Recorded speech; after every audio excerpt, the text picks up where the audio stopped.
تو اسی ایک سے مل، اس سے ملے گا تو مجھ سے ملے گا، تو اس کو دیکھے گا تو مجھ کو دیکھے گا، تو اس سے محبت کرے گا تو مجھ سے محبت کرے گا۔ تو میرے محترم، آپ صلی اللہ علیہ وسلم کی امت کی یہ مردان حق، یہ تو حدیث بھی ہے نا، آپ صلی اللہ علیہ وسلم نے فرمایا خوشخبری ہے اس شخص کے لیے جس نے مجھے دیکھا، مجھ پر ایمان لایا، بشارت ہے اس کو۔ پھر فرمایا 7 بشارتیں ہیں اس بندے کے لیے جس نے مجھے نہیں دیکھا اور پھر بھی مجھ پر ایمان لایا، اس کو 7 بشارتیں ہیں۔ کیا مطلب ہے؟ مطلب یہ ہے کہ میرے نبی پاک صلی اللہ علیہ وسلم کا یہ فیضان صرف اس زمانہ رسالت ظاہری زمانے تک محدود نہیں تھا۔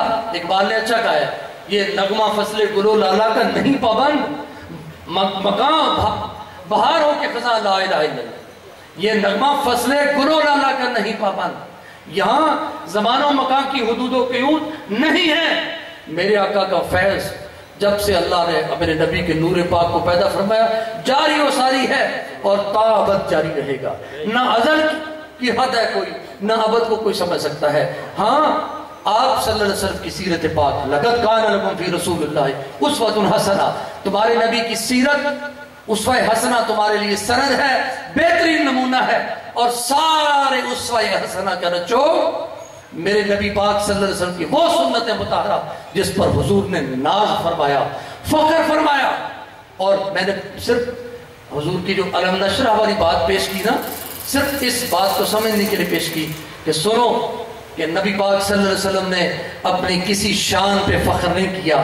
میں اللہ کا حبیب ہوں، کوئی فخر نہیں ہے، رسولوں کا سردار ہوں، کوئی فخر نہیں ہے، قیامت کے دن اللہ کی حمد کا جھنڈا میرے ہاتھ میں ہوگا، کوئی فخر نہیں ہے، میری قبر روز قیامت جب سور پھونکا جائے گا سب سے پہلے شک ہوگی، کوئی فخر نہیں ہے، شفاعت کرنے والا ہوں گا، شفیع المذنبین، کوئی کسی بات پہ فخر نہیں فرمایا مگر فقیری کے اوپر، الفقر فقری والفقر منی۔ اور اس کو ظاہری ترجمہ کیا ہے؟ بھوک افلاس۔ بابا سرکار نے لکھا ہے کہ کیا پورے عرب میں کوئی ایک ایسا بھی نہ تھا جو میرے نبی پاک صلی اللہ علیہ وسلم کی خدمت میں ایک بکری پیش کر دیتا؟ ہوتے تھے، آتے تھے لوگ، پیش کرتے تھے، مگر ہوتا کیا تھا؟ ادھر پیش ہوتے تھے، ادھر بانٹ دیے جاتے تھے۔ میرے آقا صلی اللہ علیہ وسلم، اب یہی وہ سنت ہے جس کو آگے، جس کا خاص اور خاص فیض حضرت مولا علی شیر خدا کرم اللہ وجہہ کو عطیت ہوا۔ یہ بات پچھلی مجلس میں نے پیش کی تھی، میں ساری نہیں کروں گا، صرف حوالے کے لیے چند فکرے بول دیتا ہوں۔ حضرت مولا علی شیر خدا، پھر امام حسن، امام حسین، امام زین العابدین، امام جعفر صادق، امام باقر، تو یہ امام حسن عسکری تک 11ویں امام، وہاں تک حضور کی یہ اس سنت پاک کا جو خاص فیض ہے، جبہ فقر ہے، وہ حضرت امام حسن عسکری تک، یعنی 11ویں امام تک آیا۔ اس کے بعد یہ پھر فقر کا فیض غوث الثقلین حضرت شیخ عبد القادر جیلانی، محبوب سبحانی، قطب ربانی، غوث سمدانی رضی اللہ عنہ کو ودیت کیا گیا۔ اور ہمارے، اور چونکہ حضور صابر بھی ہے، علاء الدین کلیل قدس سر العزیز، آپ سرکار بھی حضور غوث پاک کی اولاد میں سے ہیں، تو آپ نے کبھی تفکر کیا اس بات پہ کہ وہ فیض جو صابر صاحب تک حضور غوث پاک کی وہ پہنچتا ہے، وہی فیض دارالاسار میں بلا واسطہ بھی موجود ہے اور بل واسطہ بھی موجود ہے۔ بل واسطہ بھی موجود ہے، بلا واسطہ بھی موجود ہے۔ حضور غوث پاک بھی تشریف لاتے ہیں تو سرکار فرماتے ہیں بڑے صاحب آئے ہوئے تھے، اور صابر پیا کی حضور جو حاضری ہے اس کا عالم اب سب کے سامنے ہے۔ بابا سرکار نے لکھا اسی فقر کی شان میں، فقر کے تعارف میں، کہ 14 صدیوں میں جہاں جہاں آپ کو یہ فقر نظر آئے گا وہیں وہیں دین نظر آئے گا، جہاں جہاں فقر وہاں وہاں دین۔ باقی تو باتیں ہیں، باقی تو ہر صدی میں، ہر صدی کے فتنات کی نوعیت الگ تھی، الگ ہوتی رہی، قرن بقرن۔ آپ 13 صدیوں کو آپ اس کے اوپر چلے جائیں، کہیں آپ کو چنگیزی فتنہ، کہیں کوئی آپ کو کس انداز میں، کہیں آپ کو اس خطہ ہندوستان میں مغل بادشاہ اکبر کے فتنات نظر آئیں گے دین رائی کی صورت میں، کہیں کس انداز میں، کہیں کس انداز میں۔ ہاں، یہ جو میخانہ دارالاسان میں کھلا، یہ 3 صدیوں سے بند تھا. حضرت مجدد ثانی کے بعد جو نا یہ فیض عام کی صورت میں سرکار کو یہ اللہ نے خاص اور خاص کام عنایت فرمایا دین کا, اور اس انفرادیت کے ساتھ عنایت فرمایا کہ فقر کی تمام ادائیں الحمدللہ ثم الحمدللہ. ہم سرکار کے در اقدس کی چوکٹ کے ادنا سے عقیدت مند ہونے کے ناطے ہم بے دھڑک یہ بات کہتے ہیں کہ ساری ادائیں 100% فقر کا جو پریکٹیکل ڈیمونسٹریشن تھی اللہ نے میرے شیخ کو عطا فرمائی. 100%.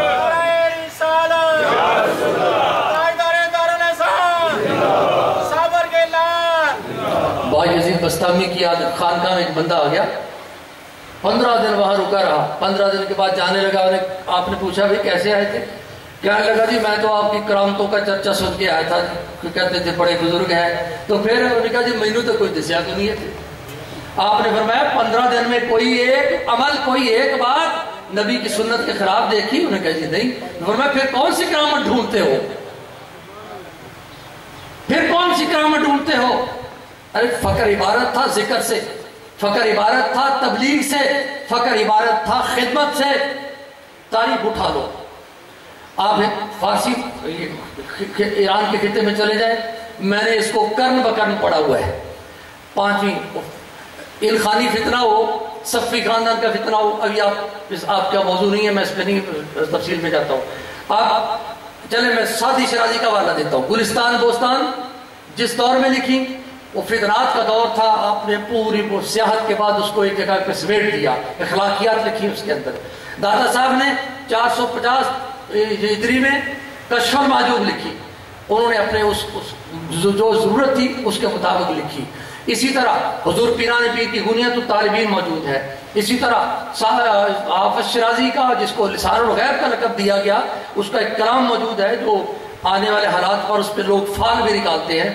تو میں یہ کہہ رہا ہوں کہ نابغہ روزگار لوگوں نے اپنے اپنے دور میں بڑا کام کیا, بہت کام کیا. ہم مانتے ہیں یہاں موازنے کی بات نہیں ہے, یہاں کرم کی بات ہے, یہاں عطائے رسول کی بات ہے, یہاں عطائے غوث الورا کی بات ہے, یہاں فیضان کلیر کی بات ہے. جو کام ذکر کے حوالے سے ہمارے شیخ نے کر دیا خدا کی قسم تاریخ طریقت میں کہیں نہیں ہے. ڈھونڈ لیں آپ کر لیں. یہ مجالس ذکر گھر گھر کوب کو کریا کریا بستی بستی آواز لگا دی, حد نہیں تو کیا ہے, کمال ہے خدا کی قسم. کہیں بھی آپ کو کسی خانقاہ سے یوں فیض و برکات, میں اس پہ باقاعدہ سرچ کرتا رہوں. میں نے حضرت نظام الدین اولیاء دلی والی سرکار ان کا حال پڑھا, اور یہاں دیکھیں نا ہمارے شیخ نے در کھول دیا, کوئی دربان نہیں, در کھول دیا نا. اچھا دیندار تو جاتے ہی ہیں, عقیدت مند تو محبتیں لینے اور پیش کرنے جاتے ہی ہیں, عقیدت لے کر جاتے ہیں, فیض و برکات لے کر آتے ہیں. عام دنیا دار بھی آپ نے روکا نہیں, جانے دیا. یہ جاتے رہتے ہیں, یہ دنیا دار, یہ سیاسی لوگ جاتے رہتے ہیں. ان کو ڈسکس مت کیا کرو, اپنی طریقت مت خراب کیا کرو, کوئی ضرورت نہیں ہے. آپ اپنی یکسوئی قائم رکھو, وہ یکسوئی قائم رکھو اپنے شیخ کے ساتھ جس کا تذکرہ خود بابا حضور نے فرمایا کہ مجھے حکیم صاحب ہمارے دادا مرشد یعنی بابا سرکار کے پیر و مرشد حضرت سید امیر الحسن گیلانی رحمۃ اللہ علیہ, آپ نے فرمایا نا سرکار سے کہ جاؤ میرے بیٹے کو بلا کے لاؤ, میرے بیٹے کو بلا کے لاؤ. عرض کی حضور میں آپ کے بیٹے کو نہیں جانتا, میں گھر کے دروازے پہ دستک دو. عرض کی حضور میں تو گھر کا دروازہ بھی نہیں دیکھا. میں فرمائی اتنے سالوں سے یہاں آتے ہو, میرے بیٹے کو بھی نہیں آتے اور میرے گھر کے دروازہ بھی نہیں دیکھا ہوا. عرض کیا حضور آپ کے سوا کبھی کسی اور طرف متوجہ ہوا ہی نہیں. جب کوئی اس نہج پر آ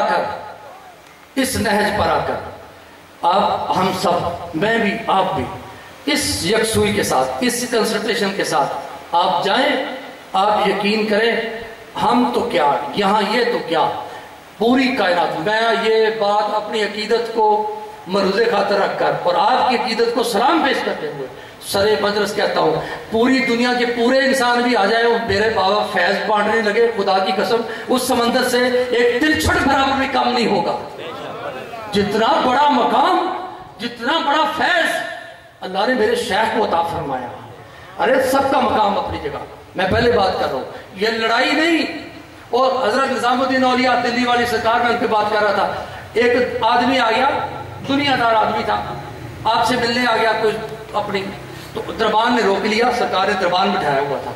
تو انہوں بڑا غصہ آیا, انہوں نے کاغذ پڑھیا, انہوں نے کیا آپ میرا ذرا جواب تے لکھ کے سرکار کو اندر جا کے دے. وہ تو لکھا کہ انہوں نے کہ فقیراں را بے درگاہ دربان نبایت. فقیراں چاہیے نہیں کہ اپنے دربار تے دربان بٹھا دیں. او حضور خواجہ نظام الدین اولیاء کی بارگاہ میں قاصد اندر چلا گیا, آپ نے وہ چٹ پکڑی, یہ نہیں پوچھا یہ کون ہے کتھوں آیا, آپ نے ایک نظر ڈالی, قلم اٹھایا, لکھا ببایت. وہ نہیں ہونا چاہیے ببایت کہ سگے دنیا را نہایت, کہ کوئی دنیا کا کتا نہ اندر گھس آئے. یہ میں پڑھ رہا تھا دلی والی سرکار کی, اور میں نے جب اپنے ڈائریکٹرس پہ سرکار کے ڈائریکٹر پہ نظر دوڑائی تو میں نے کہا دیکھا اس پہ تو کوئی قدغن ہی نہیں ہے. آپ نے تو کسی کو نہیں روکا نا, آپ نے تو سب کو آنے دیا. مگر اس اجازت عام کا بغاوت کی صورت میں کبھی فائدہ نہ اٹھانا. اس اجازت عام کو اس کا تمسخر نہ اڑانا, اس کی تضحیق نہ کرنا, ورنہ جو سرکار کے ڈسپلن سے آؤٹ ہوتا ہے نا, آپ سب جانتے ہو, جو نظر سے گر جائے نظر کا مارا, نگاہ کا مارا کبھی نہ کرا, نگاہ کا تارا کبھی نہ ہرا. بات تو نگاہ کی ہے, نگاہ کرم میں آنے کی ہے. یہ جماعت, یہ سرکار, یہ سارا میلہ یہ سرکار کا لگایا ہوا ہے. یہ چمن سرکار کا لگایا ہوا ہے. میں نے کہا دلی والی سرکار, آپ کی عظمت کو سلام, لکھوں کا سلام. آپ نے سگے دنیا کو روک دیا, میرے شیخ نے ہر ایک کو آنے دیا. حال ایسے تھے, اس زمانے کے اتوار ایسے